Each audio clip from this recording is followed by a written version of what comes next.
E aí galera, beleza? Meu nome é Alisson Barros, sou professor do Estratégia Concursos e vou trabalhar com vocês na próxima meia hora uma revisão geral da nossa disciplina de legislação do SUS para a Secretaria de Saúde do Distrito Federal. Vamos trabalhar de forma bem rápida e didática e vou pegar os principais pontos de cada área, de cada matéria delimitada no nosso edital.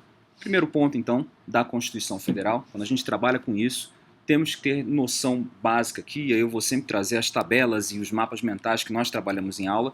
Nós temos que ter noção de que a saúde ela é, em princípio, um direito social, um direito aí de segunda geração. Apesar de afetar os indivíduos aí na sua unicidade, ela é considerada um direito de segunda dimensão. A saúde, em conjunto com a assistência social e a previdência social, compõe a Seguridade Social. Isso você também já sabe de nossas aulas aí. A saúde, no início ali da parte mais específica do seu conteúdo dentro da Constituição Federal, ela é descrita dentro da Seguridade Social. A Seguridade Social tem como primado, tem como base o primado do trabalho e tem como objetivo o bem-estar e a justiça sociais. Beleza? Então temos aí saúde e previdência social. Quem pode usufruir, eu coloquei essa tabela já para deixar isso bem claro, quem pode usufruir da saúde é toda a população. Temos uma universalidade aí, uma universalidade de acesso, uma universalidade também de atendimento. Quem pode usufruir é toda a população. Quem contribui diretamente? Ninguém. E como você sabe, viu nas nossas aulas lá escritas e também nas videoaulas, não é que nós não paguemos pela saúde, mas que o imposto ele não é vinculado ao financiamento da saúde. Com relação à Previdência Social, bem rapidamente, somente os contribuintes da Previdência Social podem usufruir dos bens, dos benefícios da Previdência. E aí, quem contribui diretamente são os trabalhadores segurados facultativos. Eles contribuem diretamente para a Previdência Social. Na assistência social, toda a população que da assistência social necessitar pode usufruir da assistência social. E aí, quem contribui diretamente? Ninguém também. Ninguém também. Temos lá também no início da nossa Constituição Federal os objetivos do poder público na organização da Seguridade Social. Então fica atento aí com relação às siglas. Universalidade de cobertura do atendimento, uniformidade e equivalência dos benefícios e serviços às populações urbanas e rurais, equidade na forma de participação no custeio, caráter democrático, descentralização da administração mediante gestão quadripartite, com participação dos trabalhadores, dos empregadores, dos aposentados e do governo, nos órgãos colegiados, é bom saber disso. Presta atenção, são 7 pontos aqui, 7 objetivos do poder público para a Seguridade Social, ele que é o responsável por isso, não é o poder privado. E uma pergunta que sempre cai, sempre fazem nos fóruns e já vi até em alguns concursos poxa, e aí quando, por exemplo, o setor privado participa do SUS aí de forma complementar, ele vai seguir os princípios do SUS? Vai sim, e de modo geral também os princípios em tese, pelo menos para concurso, onde tudo funciona, da Seguridade Social também. São 7 siglas que você tem que saber. Lembrando que eu estou colocando aqui na nossa apresentação os pontos mais importantes da nossa matéria. Digamos, para acertar pelo menos 80% de qualquer prova aí, no nosso caso, a prova do IADES. Quais são os princípios constitucionalmente previstos para a área da saúde? Universalidade e integralidade são 2 princípios muito fortes que você também tem que saber no 196 e no 198. Observações: não está explícito como princípio, mas é considerado um princípio constitucional formal da saúde presente na Constituição Federal de 88. Essa é a universalidade aí. Com relação à integralidade, está explícito como diretriz, mas também é considerado formalmente como um princípio da saúde presente na Constituição Federal de 88. São 2 princípios aí atrelados, então, à Constituição Federal.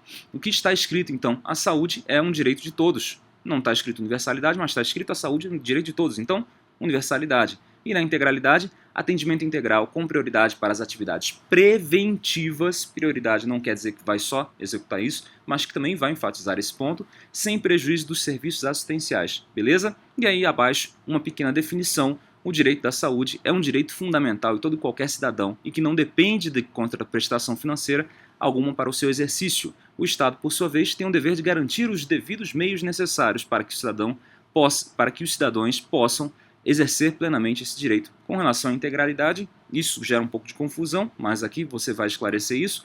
O Estado deve estabelecer um conjunto de ações que vão desde a prevenção à assistência curativa, nos mais diversos níveis de complexidade, como forma de efetivar e garantir a saúde do cidadão. A integralidade não tem a ver só com crescentes níveis de complexidade aí, tem a ver também com um atendimento de todas as patologias, todas as condições, o sujeito como um todo aí. E aí, uma coisa muito comum do IADS, uma questão, acho que eu respondi pelo menos umas 20 vezes essa questão no nosso fórum do nosso Estratégia Concurso, a nossa família mesmo, foi a seguinte: poxa, teve uma questão do IADS que falou que o atendimento da saúde deveria ser integral e aí considerar os aspectos psicológicos e físicos. Ora, veja bem, se estamos falando de atendimento integral, temos que considerar também os aspectos sociais.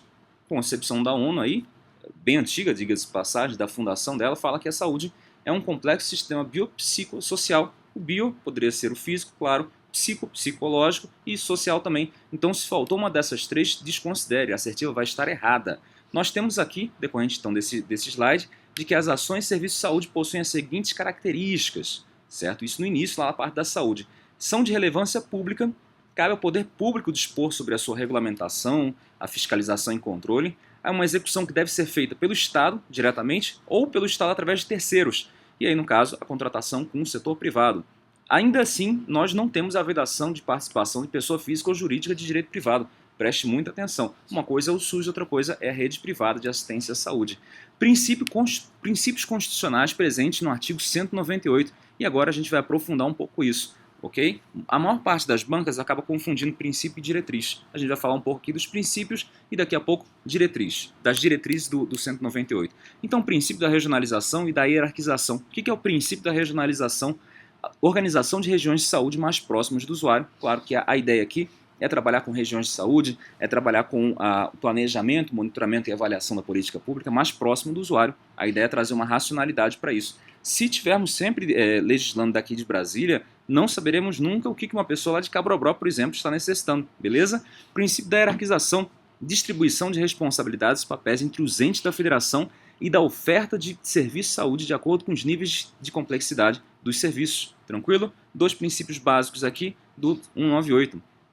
E agora diretrizes. Essas diretrizes aqui, acho que, sei lá, de cada 100 questões, 10 vão sempre, 100 questões sobre a Constituição Federal na área de saúde, 10 vão versar sobre esse ponto aqui. Quais são as diretrizes constitucionais? Descentralização com direção única em cada esfera do governo, atendimento integral com prioridade para as atividades preventivas sem prejuízo dos serviços assistenciais, falamos um pouco disso, e por último, a participação da comunidade, que vai estar explícita diretamente, como nós vamos ver, no artigo 8142, na lei, aliás, 8142. A ideia da participação da comunidade é o seguinte: a participação social é uma das diretrizes fundamentais na formulação das políticas públicas, beleza?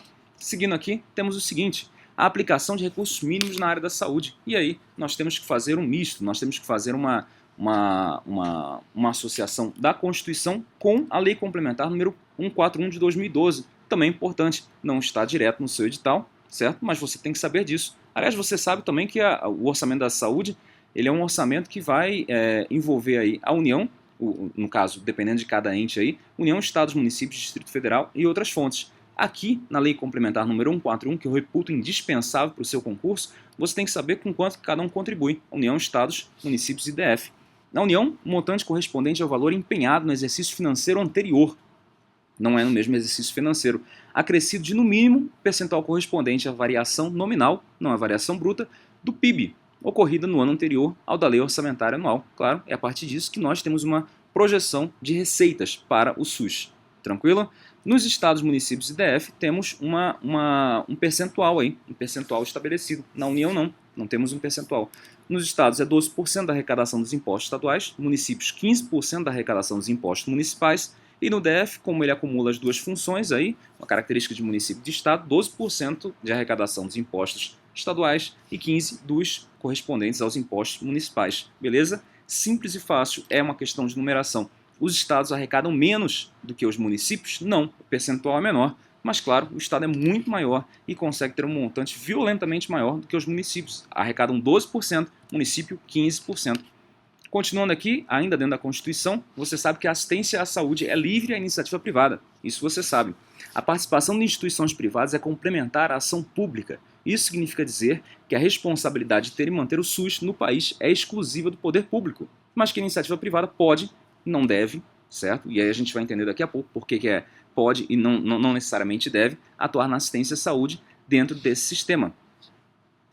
Essa participação ocorre mediante, e aí, duas formas de contratação de vinculação, aliás, do SUS, do serviço público, do poder público com a iniciativa privada, contrato de direito público ou convênio. Por que eu falo que pode? Porque o SUS, em casos específicos, ele pode contratar com a assistência privada, ele pode contratar com a pessoa jurídica de direito privado, por exemplo, mas não necessariamente deve. Ele pode deixar o povo à míngua aí, mas, claro, por uma questão ética e lógica, até por questões eleitorais, ele acaba contratando mesmo.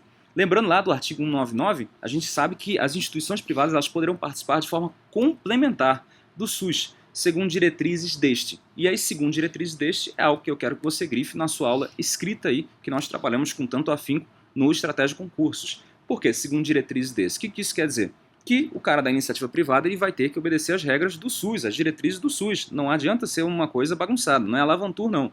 Mediante contrato de direito público ou convênio, como nós vimos aqui, certo? E aí você tem que lembrar também que tem preferência as entidades filantrópicas e as sem fins lucrativos, entidades aí que vão ter uma preferência. Se não tiver nenhuma das entidades filantrópicas ou sem fins lucrativos, a gente contrata com o que tiver mesmo.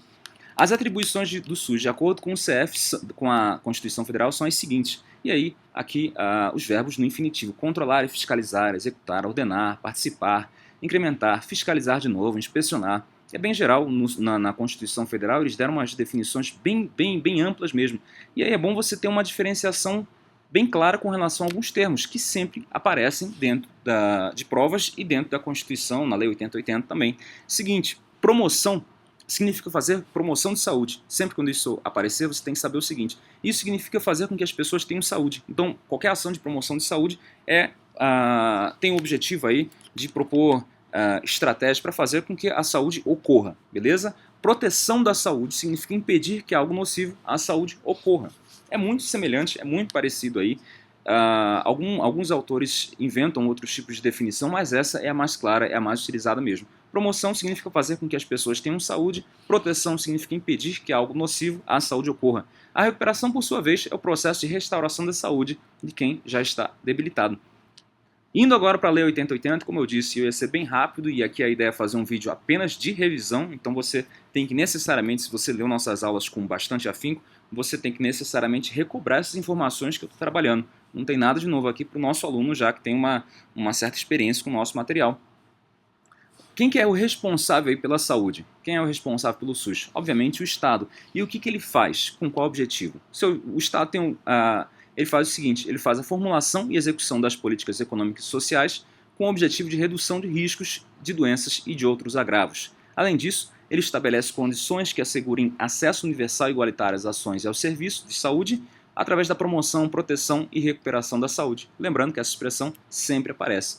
E aí temos uma lista gigantesca, gente, de funções do SUS. O que é fundamental que você saiba aqui? Primeiro, o inciso 1, a execução de ações. Você tem que saber a definição, a diferença, e eu não acredito que a ADES vá aprofundar muito, mas por via das dúvidas a gente trabalha para o pior cenário possível, certo? Eu quero aluno aprovado mesmo. Então, definição depois de vigilância sanitária, vigilância epidemiológica, saúde do trabalhador, assistência terapêutica integral, inclusive farmacêutica, e isso a própria Lei 8080 vai fazer com qualidade. O que você tem que saber aqui? Essas palavras-chave aqui que eu grifei, deixei em azul. Então, a participação no controle, na fiscalização, de novo, fiscalização e inspeção, formulação de política, formulação e execução. O SUS ele vai fazer virtualmente tudo que tiver em relação com, obviamente, a parte da saúde, a vigilância sanitária, epidemiológica, a questão do trabalhador, ele vai dedicar uma parte da Lei 8080 para isso. E aí você tem que saber mais especificamente a diferença entre vigilância sanitária e epidemiológica.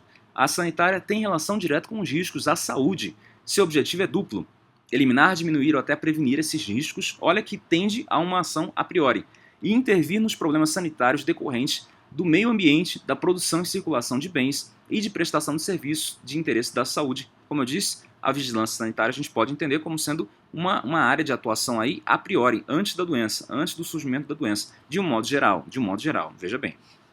A vigilância epidemiológica, por sua vez, tem uma função de recomendar e adotar as medidas de prevenção e controle das doenças ou agravos. Para isso, monitora os fatores determinantes e condicionantes da saúde individual coletiva. É a vigilância epidemiológica que atua, segundo a 8080, sobre os fatores determinantes e condicionantes da saúde. Também temos uma ação aí a priori, mas também uma ação durante o processo de adoecimento. ok? Junto à função da vigilância sanitária e epidemiológica, temos a vigilância ambiental, que a 8080 vai descrever, que apesar de não estar explícita, aliás, não vai descrever não, que apesar de não estar explícita nessa lei, é uma das funções do SUS inferidas a partir dos vários dispositivos da mesma lei. E aí, a partir da união dessas três vigilâncias, epidemiológica, sanitária e ambiental, nós temos o conceito mais amplo de vigilância em saúde, que é um conceito ampliado e fundamentado na universalidade, integralidade e equidade. Anota aí na sua aula escrita. Seguindo aqui, nós temos o seguinte, dentro da 8080, e eu sempre faço uma revisão bem forte com relação a isso, porque é comum do aluno errar por descuido mesmo, não deve errar por desconhecimento.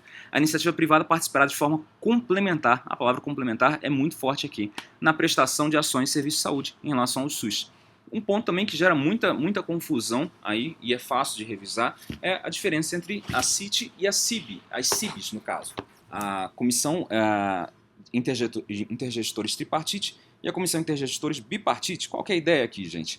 A CIT é uma instância de articulação, a pactuação na esfera federal. Então temos apenas uma que atua na direção nacional do SUS, integrada por gestores do SUS das três esferas do governo, União, Estados e Distrito Federal. Já temos uma grande diferença aí. E a Comissão Intergestores Bipartite é o seguinte, são espaços estaduais de articulação e pactuação política que objetivam orientar, regulamentar e avaliar os aspectos operacionais do processo de descentralização das ações de saúde. São constituídas paritariamente por representantes do governo estadual, indicado pela Secretaria de Saúde do Estado, e dos secretários municipais de saúde, indicados pelo órgão de representação de conjunto dos municípios do Estado, em geral denominado Conselho de Secretários Municipais de Saúde. Tranquilo? A diferença da CIT e da CIB, objetivo, articulação e pactuação. As duas vão ter essa função aí, vão ter uma função constitutiva e também deliberativa, então elas vão decidir sobre alguns assuntos, como por exemplo a avaliação de contas públicas, que é uma função bastante nobre e importantíssima na nossa gestão pública. Quem participa na CIT são gestores do SUS das três esferas do governo. Na CIB são gestores estaduais e municipais. Fácil aqui. Composição, os dois têm composição paritária. Mas na CIT a composição paritária é formada por 15 membros, enquanto que na CIB a composição paritária depende de cada CIB, depende do regulamento, do regimento de cada CIB. Claro. Cada estado vai ter sua estrutura diferenciada. Distribuição da composição, 5 do Ministério da Saúde, na CIT, 5 do CONAS, 5 do CONASEM, 1 de cada região do país, nos dois casos. E na CIB,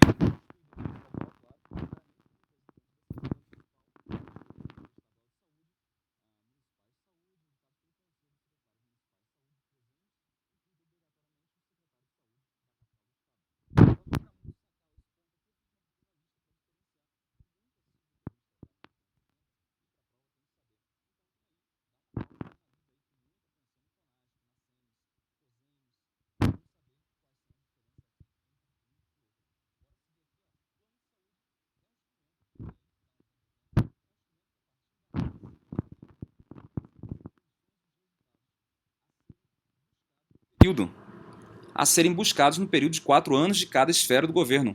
Ele deve estar alinhado com uma série de outros instrumentos, como o plano plurianual, as políticas transsetoriais e as políticas regionais. Observe que ele traça objetivos e metas para a saúde e é plurianual. Atribuições comuns a todos os entes, e aí nós temos uma lista gigantesca, você deve lembrar lá, deve ter assistido nosso vídeo lá gravado com relação à Lei 8080, aqui é só uma revisão. O que você tem que saber? Se não lembrar o que é a atribuição específica de cada um e tal, pelo menos lembra de um detalhe, certo? Vai competir ao município a execução de boa parte das políticas aí de saúde, a execução direta aí, certo? Mas também tem que saber aqui quais são as atribuições comuns. Dá uma pausa aí no nosso slide, minha ideia é mesmo fechar esse vídeo em meia hora, mas dá uma pausa aí no nosso slide, dá uma lida com muita atenção. O que é comum a todos, o que todos têm que fazer? Assistência terapêutica integral, aqui temos uma parte do nosso 8080 dedicada a isso, é a dispensação de medicamentos e produtos de interesse de acordo com o protocolo clínico é uma palavra-chave, e outros parâmetros. A ideia é dar uma assistência integral para o sujeito através dessa dispensação de medicamentos e da oferta de procedimentos terapêuticos de 3 modalidades de atendimento e 3 formas de vinculação com quem executa. Com relação então à forma de atendimento, em regime domiciliar, ambulatorial e hospitalar, olha como está bem didático, bem simples, e formas de prestação de serviço, serviço próprio, direto, conveniado ou contratado. Pulando agora para a lei número 8142, eu espero que você esteja conseguindo acompanhar aí e revisando tudo que a gente trabalhou, espero que esteja também com a nossa apostila aberta. As conferências de saúde e o Conselho de Saúde são duas instâncias colegiadas. O que isso significa? São instâncias que possuem então representantes de vários colégios, de várias áreas aí, que ajudam na gestão da saúde, que contam obrigatoriamente com a participação social. Então, todos os dois têm participação social, ok? A Conferência de Saúde é uma instância colegiada, como nós vimos, contempla vários segmentos sociais de reunião periódica a cada 4 anos. E aí tem 2 objetivos. Lembrando, a Conferência de Saúde é a cada 4 anos. Alisson, mas poxa, tem Conferência de Saúde no GDF aqui a cada 2 anos. Não importa, o IADES vai pegar legislação sempre federal. Beleza? Então são 2 objetivos da conferência aí, ó, avaliar as situações de saúde e propor as diretrizes para a formulação da política de saúde nos níveis correspondentes. O Conselho de Saúde, por sua vez, é permanente. Conferência de Saúde não é permanente, a cada 4 anos se reúne, não tem como ser permanente. E tem a função deliberativa. O que é isso? Toma decisão.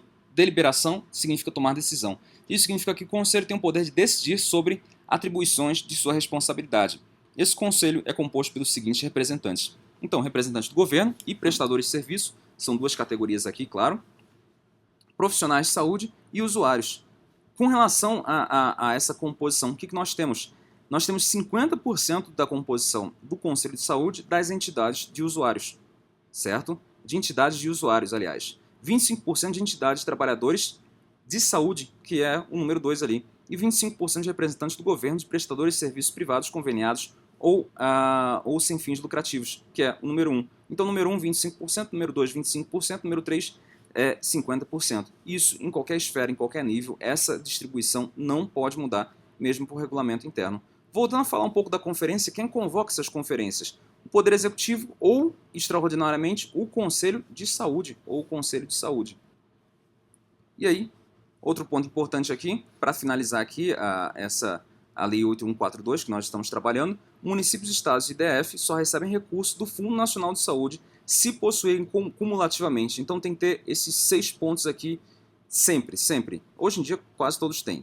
Fundo de Saúde, Conselho de Saúde, Plano de Saúde, Relatório de Gestão, contrapartida de recursos do próprio orçamento, a União não vai bancar sozinha a saúde de um município, e Comissão de Elaboração de Plano de Carreira, Cargos e Salários. É besteira, é menos importante do que os outros, obviamente mas está na lei, então cai na prova, tem que ficar atento. Decreto Presidencial número 7.508, um bom decreto, fantástico decreto, bem legal mesmo, mas que vai nos interessar aqui principalmente as definições. Então, definição de mapa de saúde, porta de entrada, região de saúde, isso é fundamental que você saiba, tenha colado aí na porta da sua casa antes de ir para a prova, dá uma lida porque é fácil disso cair. Região de saúde é um espaço geográfico contínuo constituído por agrupamentos de municípios limítrofes, delimitado a partir de identidades culturais e tal. Então a ideia é que tem um conjunto de características comuns, onde eles têm necessidades e demandas comuns também. A vantagem dessas regiões de saúde é a identificação, então, de investimentos comuns. Claro que, falando de municípios, eles podem constituir consórcios aí, consórcios intermunicipais, que podem ocorrer também em municípios limítrofes, e aí limítrofes entre estados, certo? Nesse caso, temos um consórcio interestadual formado por quem? Por municípios. Os municípios que vão formar consórcio. A vantagem é receber muito mais dinheiro da União. Contrato Organizativo de Ação Pública da Saúde é uma ideia muito interessante que não vingou no Brasil, mas para concurso funciona que é uma beleza. É um acordo de colaboração firmado entre entes federativos com a finalidade de organizar e integrar as ações e serviços de saúde da rede regionalizada e hierarquizada. Resumindo aqui, a ideia é a União certificar então o gestor lá, o secretário de saúde ou o prefeito, que ele é competente para gerenciar a saúde. Então traçam-se metas e acordos aí para melhorar a gestão da saúde. Não funcionou no Brasil, foi um verdadeiro fiasco, mas para concurso ainda existe.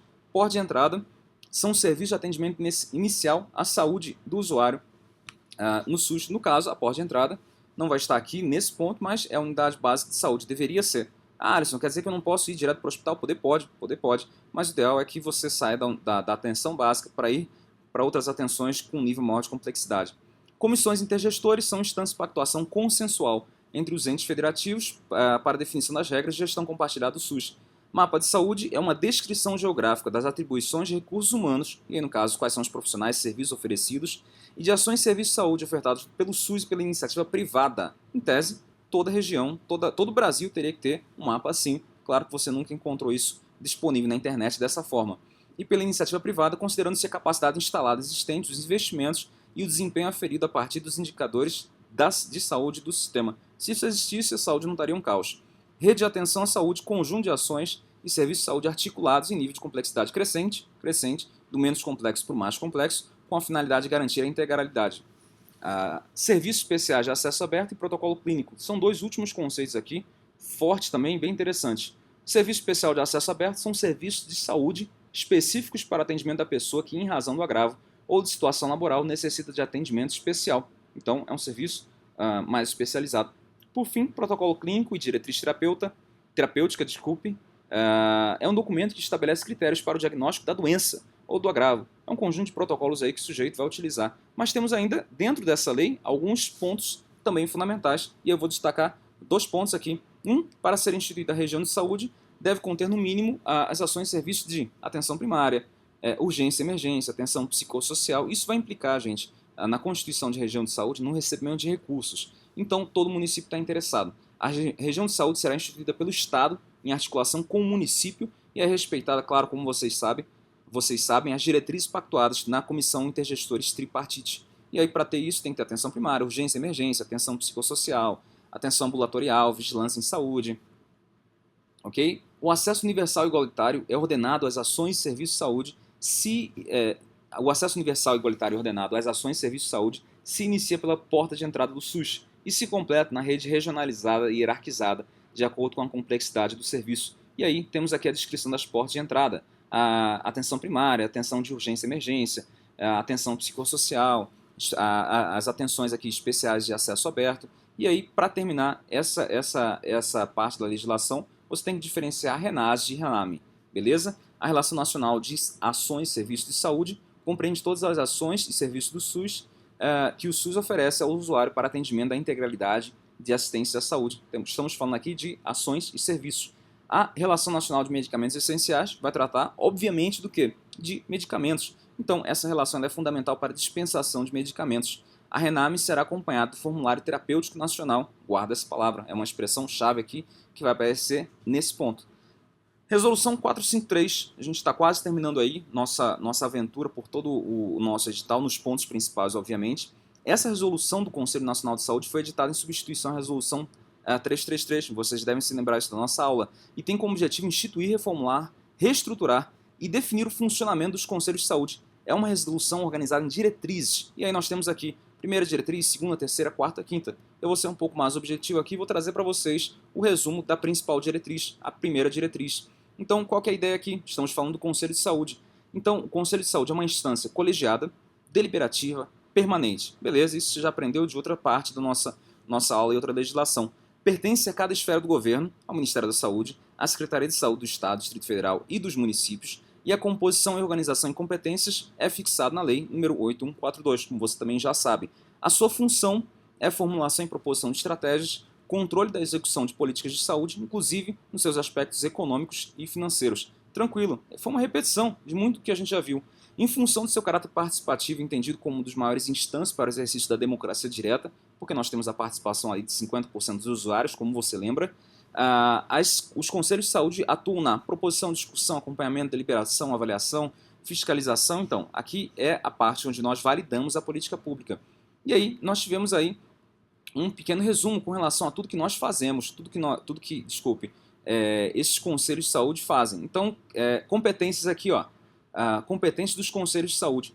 Dá uma olhada, dá uma pausa no seu vídeo, volta lá na nossa aula com relação a esse mega esquema que eu preparei, que resume bem todo esse ponto da nossa aula. Então, denúncias, conferência de saúde, como é que deve se relacionar, educação e pesquisa e tal, sistema de acompanhamento dos conselhos de saúde, em teste tudo funciona, ainda mais para o nosso concurso. Dá uma olhada esperta aí no nosso edital, na nossa aula escrita, volta lá, pausa aí e volta lá.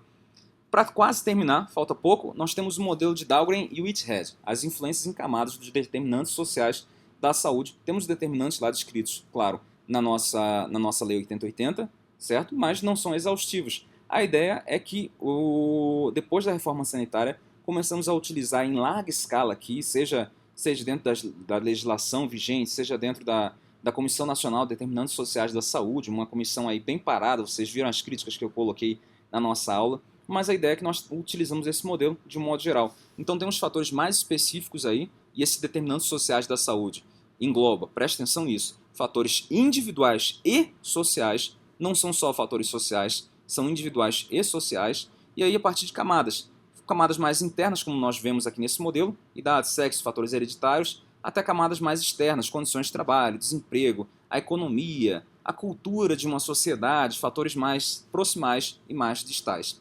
Para encerrar aqui, nós temos o sistema de informação em saúde, um tópico que o IADES vai cobrar na sua prova. Eu espero que toda prova, independente do cargo, tenha pelo menos uma questão sobre sistemas de informação em saúde. Então temos zilhões, vamos falar dos principais, claro. Primeiro é o sistema de informações sobre mortalidade, o SIM. No nível federal, sua gestão está afeta à Secretaria de Vigilância da Saúde do Ministério da Saúde. O que você tem que saber de cada sistema aqui? Quem coordena, como é que é a alimentação dos dados e qual a característica? Só isso, certo? Com a finalidade de reunir dados quantitativos e qualitativos sobre óbitos ocorridos. E aí, essa mensuração dos óbitos e o tipo de óbito, a região, o local onde aconteceu, a frequência, vai ser dada a partir de um formulário de entrada, que é a declaração de óbito. No SINASC, o Sistema de Informações sobre Nascidos Vivos, temos o objetivo de reunir informações com relação aos nascimentos. Ao contrário do anterior, onde víamos a morte, aqui o objetivo é mensurar essas informações a partir de um dado, um formulário de entrada, que é a declaração do nascido vivo, beleza? É o SINASC. Temos o Sistema de Informação de Agravos e Notificações, SINAM, que tem a finalidade de vigilância epidemiológica. Teremos daqui a pouco o próximo de vigilância sanitária. Aqui, vigilância epidemiológica, SINAM, Sistema de Informações de Agravos e Notificações, certo? O formulário é o cadastro individual de notificação, a ficha que é preenchida por qualquer profissional aí. Surgiu uma doença, anota lá e envia para alimentar esse sistema. Temos aqui um Sistema Nacional de Informação e Vigilância Sanitária. Fácil, tem um V, não tem como confundir. Sistema Nacional de Vigilância Sanitária. É um macrosistema que vai agrupar outros subsistemas e ele fica a cargo da Anvisa. Qual que é a ideia aqui? No nível nacional, todo o Brasil vai preencher isso aqui. Temos, claro, notificações compulsórias e notificações que o próprio Estado pode fazer, pode criar.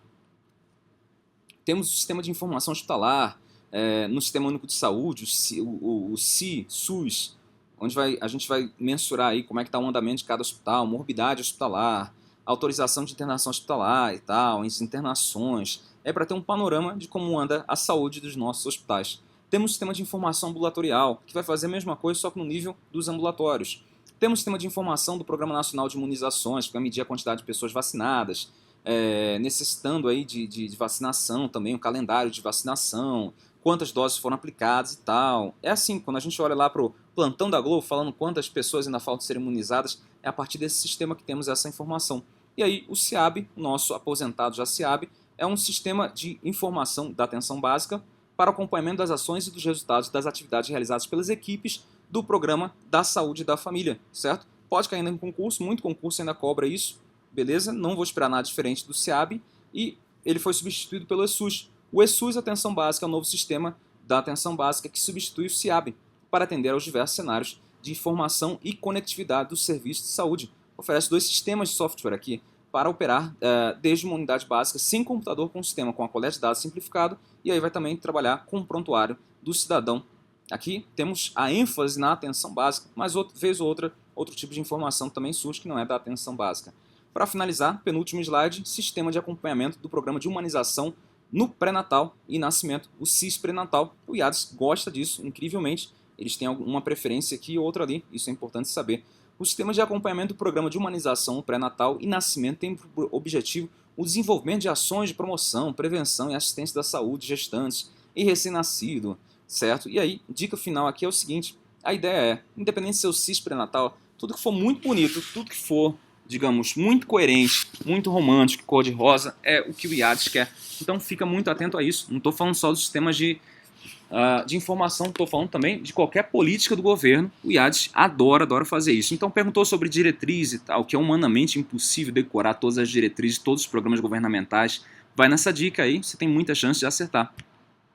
Gente, eu agradeço aqui a participação de vocês e a paciência, é um pouco acelerado, mas a ideia, como eu disse, é fazer uma revisão geral do nosso conteúdo. Se você ficou com alguma dúvida, para o vídeo, volta o vídeo, ou, se isso ainda persistir, me consulta lá no nosso fórum ou volta lá para a sua aula escrita.